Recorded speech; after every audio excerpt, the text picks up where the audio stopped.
Here we've got a simple Grundfos pump that we're going to take apart right quick, and I'll show you how to roll those bearings out. So you're going to take your wrench up here, and you're going to take these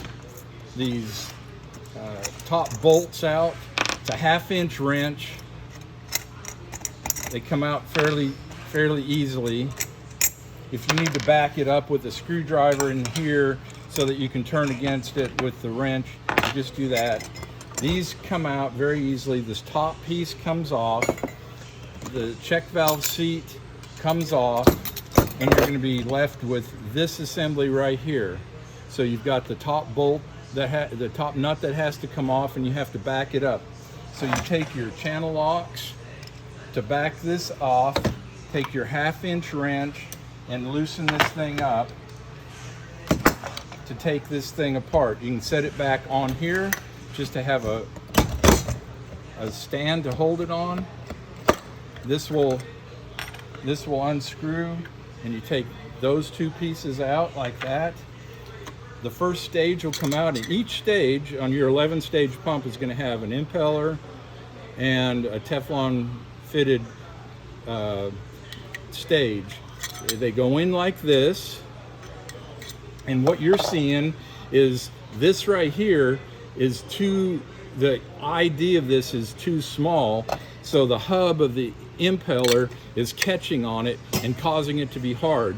So you basically just take a screwdriver and pry this out. It comes out very easily. And to decrease the ID, you basically take your screwdriver on the inside of this thing and just roll it. You roll that screwdriver to flatten that thing out. It's easier than cutting it.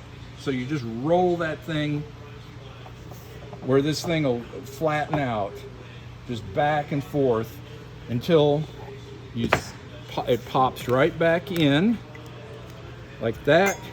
It should go down flush, so you can see it flush with the metal piece right there.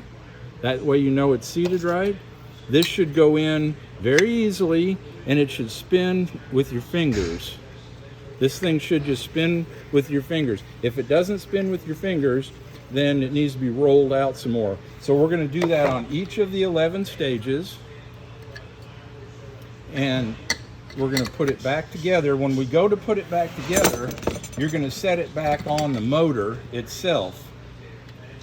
So to demonstrate the motor here, I have this right here, which is basically a motor. So that's going to set back on the motor with the motor base.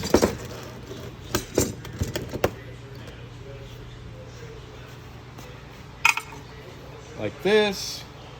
This sets on here like this, and the motor will space it correctly. This stage goes on the top like this. Then we go back on with,